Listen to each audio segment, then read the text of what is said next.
Before we begin, please note. This video is for educational and documentary purposes. Our goal is to shed light on wildlife conservation and the landmark legal proceedings that protect South Africa's biodiversity. Due to the South African Protection of Personal Information Act, POPIA, we will be handling the data in this video with care. While we will name the convicted individuals, as they are part of the public court record, we will not disclose private information like home addresses, private contact details, or information regarding their families. Our focus remains strictly on the public interest and the facts of the case. South Africa is the final stronghold for the rhino, but the species is facing a siege. In 2025, South Africa lost 352 rhinos to poaching. While this was a 16% decline from the previous year, a terrifying trend emerged in the Kruger National Park. While other regions saw poaching drop, the Kruger, our crown jewel, saw numbers nearly double, rising from 88 to 175 in just 1 year. Why? Because of a shift in tactics. The war on poaching is no longer just about stopping people from climbing over the fence. It is about the enemy already inside the gates. The story of the Kruger insiders began in 2021 in the Skukuza section. Rangers heard gunshots. They found a white rhino carcass, but the poachers had fled. However, they left behind a critical piece of evidence, a cell phone. That phone was a digital map into a criminal syndicate. Investigators didn't just track the calls, they set up a sting. They posed as buyers, luring the suspects into a trap. When the sellers arrived, the shock was total. They weren't outsiders. They were Nyiko Gumede, Nomsa Ndlovu, and Ludwick Mhlaba, people whose job it was to guard the gates of the park. For 4 years, this case wound through the Skukuza Regional Court. The defense argued a dramatic theory. They claimed they were framed by their own colleagues. But the evidence told a different story. The prosecution presented vehicle tracking data, ballistic matches, and DNA evidence. On April 10, 2026, Magistrate Nyiko Gumede delivered the verdict. He ruled that the framed narrative was impossible. The state had proven its case beyond a reasonable doubt. They were found guilty of rhino poaching and conspiracy. The sentencing, originally scheduled to be on the 12th of April 2026, is now scheduled for April 24, 2026. Under South African law, they face a mandatory minimum of 10 years for the poaching itself, with additional years for conspiracy. This is more than just a court case. It's a message. When those entrusted to protect our wildlife betray that trust, the law must be a shield for the voiceless. The fight for our biodiversity is far from over, but cases like this show that no one is above the law, even those inside the gates. If you want to see the full details of this investigation, check the links to the Daily Maverick in the description.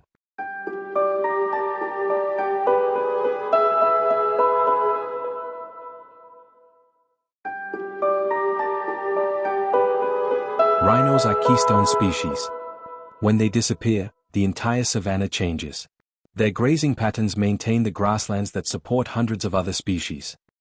When a rhino falls, the ecosystem doesn't just lose an animal, it loses its architect. Why kill for a horn?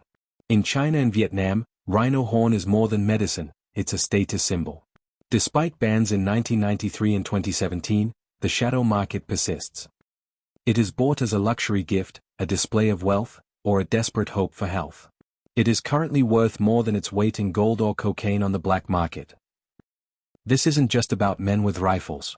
It's about the invisible scaffolding. The exporters, corrupt lawyers, and money managers who ensure the illicit proceeds disappear into the legitimate economy. South Africa's sophisticated financial system is, ironically, being used by syndicates to wash blood money before it leaves our shores. Before we go inside the gates, please note, this video is for educational, investigative, and documentary purposes. Our objective is to analyze the illegal wildlife trade and the landmark legal proceedings that protect South Africa's biodiversity. This is a topic that requires extreme precision and care. We will adhere strictly to the South African Protection of Personal Information Act, or POPIA. The individuals convicted in this case are now part of the public court record. We will use their names to ensure factual reporting on the administration of justice. Our focus, and our mandate for this documentary, is strictly on the public interest and the facts established in the Skukuza Regional Court.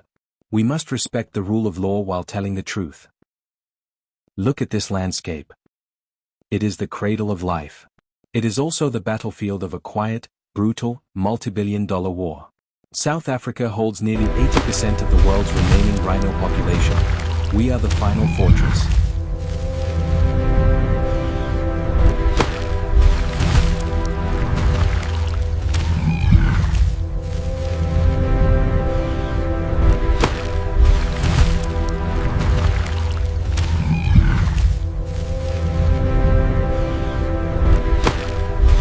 But statistical numbers, 80%, hundreds, they are dangerous, because they give us a false sense of security. The numbers of the 2020s tell a story of containment, but they mask a story of metastasis. If we nationalize the success, we miss the regional collapse. In 2025, South Africa lost 352 rhinos to poaching. That was a 16% national decline, a metric celebrated by conservation bodies globally. But look closer. Look within the boundaries of the Kruger National Park, our most iconic, defining wild space. In the Kruger, the numbers told a terrifying, different story. Poaching didn't decrease, it nearly doubled, skyrocketing from 88 to 175. This is no longer a random crime. This isn't the work of impoverished, opportunistic villagers climbing the fence with a single-shot rifle. This is a calculated, strategic assault on our most protected land. In this film, we analyze the shifting of the frontlines, and they are moving inside our perimeter. We often imagine the poacher as a shadow on the horizon.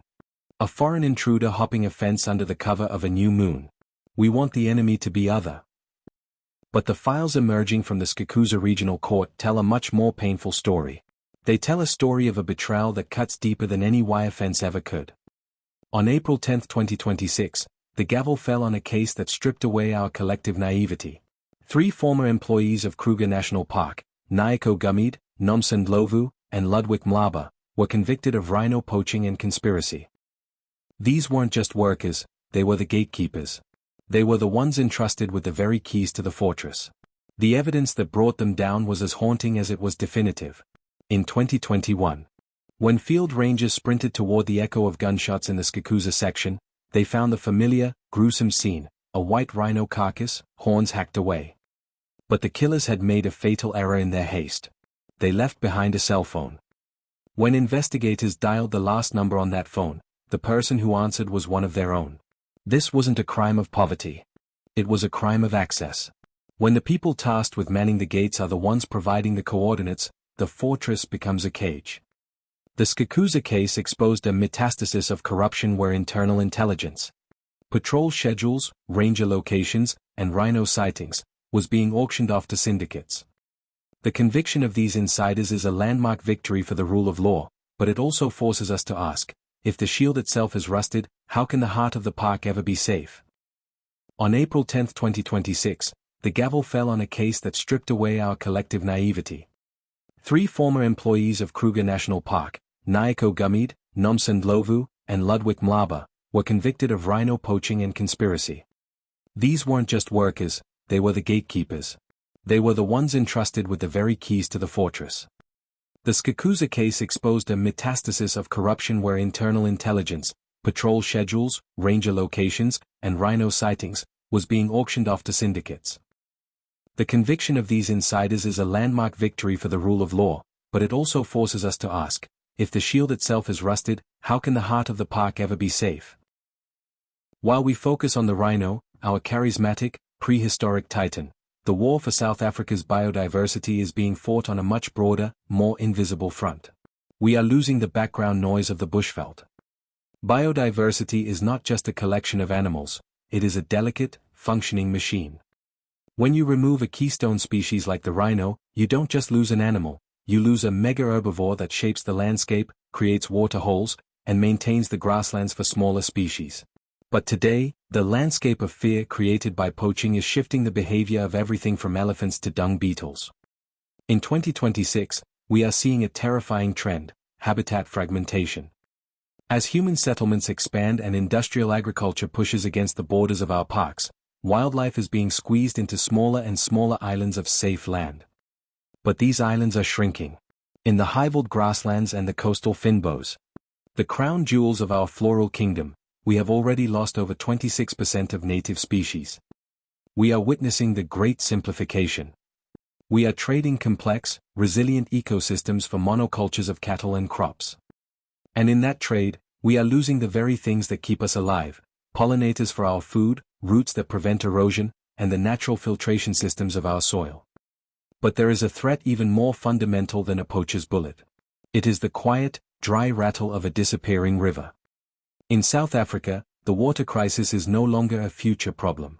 It is the defining crisis of 2026, and it is the bridge where the suffering of humans and wildlife meet. The rivers that flow through the Kruger, the Sabie, the Olifants, the Letaba, are the lifelines of the park. But they do not start in the park. They start in the industrial and agricultural heartlands of South Africa, where they are being sucked dry by over-abstraction and poisoned by acid mine drainage and untreated sewage. The human-wildlife collision: when the water disappears, the rules of the bush change. Concentration: as smaller water holes dry up, wildlife is forced to congregate at the few remaining permanent river points. This makes them sitting ducks for poachers who simply wait at the water's edge. Disease: high concentrations of stressed animals at stagnant water sources lead to the rapid spread of zoonotic diseases. What starts in a buffalo herd can jump to livestock, and eventually, to the communities living on the park's edge.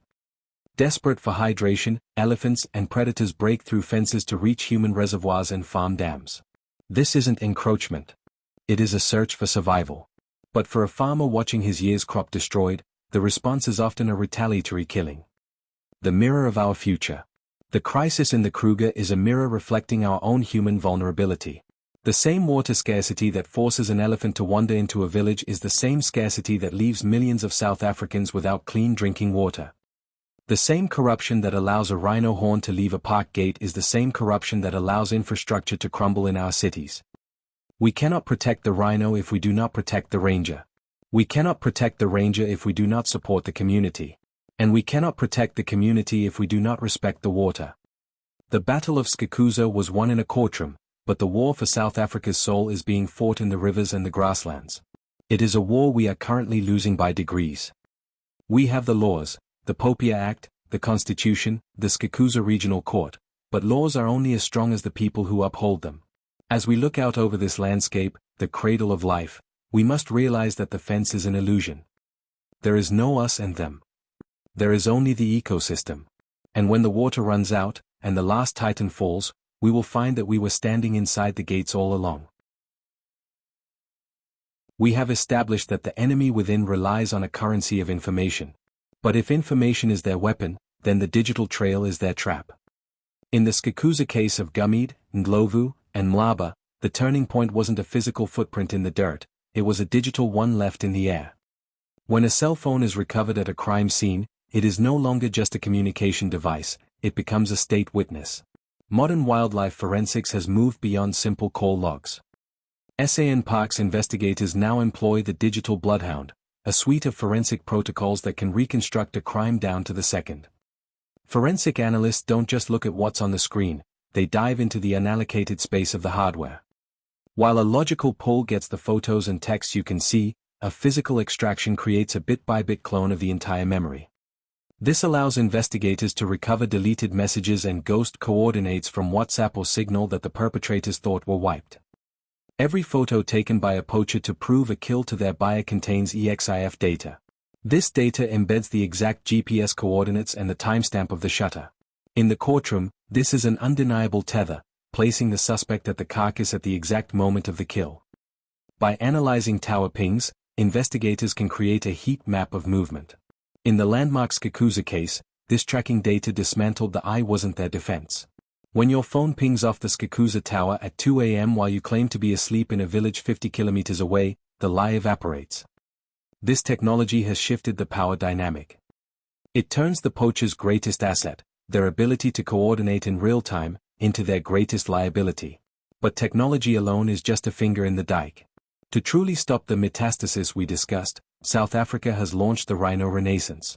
This isn't just a catchy name, it is a fundamental shift in how we define conservation in 2026. For decades, we relied on fortress conservation. Guns, fences, and a hard line between the park and the people. The rhino renaissance admits that this model has failed. The new objective is much more ambitious: to rebuild the Kruger National Park's white rhino population from the current 2,000 to 12,000 within a decade. The Renaissance recognizes that a hungry man living next to a rhino is a tragedy waiting to happen. The initiative focuses on creating green jobs. Through the Tracker Academy, we are reviving the ancient African art of tracking, transforming local knowledge into professional, high-paying career paths. When a local community sees a rhino as a source of sustainable income rather than a one-time payday from a syndicate, the human fence becomes stronger than any electrified wire. We are seeing the deployment of the Meerkat system and intelligent camera traps. These aren't just cameras, they are AI-powered sentinels. They use custom algorithms to disregard the movement of animals and wind-blown trees, alerting rangers only when they detect human shapes. In KwaZulu-Natal's Ludwick Park, this technology contributed to a staggering 68% decline in poaching in 2025. We are now scaling this smart perimeter across the Kruger. The Renaissance is about de-risking the population. By moving rhinos to private reserves and community-owned lands that have higher security-to-land ratios, we create biological insurance policies. If a disaster strikes the Kruger, these satellite populations ensure the species survives. While we celebrate courtroom victories and technological leaps, a silent predator is stalking both the rhino and the ranger. In 2026, water scarcity is the ultimate multiplier of poaching risk. South Africa's water-stressed status is no longer a footnote. It is a headline. For the wildlife of the Kruger, the drying of the Olifants and Letaba rivers isn't just an environmental change. It's a death sentence. The vicious cycle of thirst. When the rivers stop flowing, animals are forced into death zones.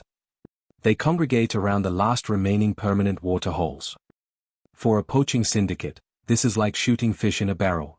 They don't need to track a rhino through 2 million hectares, they just need to sit by the only water hole for 20 miles. Furthermore, the water crisis is a human-wildlife conflict catalyst. As rivers dry up, animals break through the park fences to find water in human settlements. This creates a friction point where problem animals are killed, or where disgruntled communities become more susceptible to the bribes of poaching recruiters. The unified front. The rhino renaissance teaches us that you cannot save the rhino if you do not manage the water. We are seeing a move toward landscape-level conservation. This means protecting the water towers, the mountains and wetlands outside the park where the water begins. In 2026, we are finally realizing that the ranger's rifle, the investigator's software, and the hydrologist's map are all part of the same weapon system. The Skukuza Regional Court gave us a victory against the insiders. The rhino renaissance gives us a roadmap for the future. But as we stand on this battlefield, we must remember that biodiversity is not a luxury, it is our life support system. When we protect the rhino, we protect the water. When we protect the water, we protect the people. The trial of Gumede and his accomplices was about more than just 3 people and a horn. It was about the integrity of the wall that stands between us and a silent, thirsty wilderness. We are the final fortress. And for the first time in a decade, the fortress is learning how to fight back from the inside out. Thank you for watching, and let's keep the conversation going in the comments.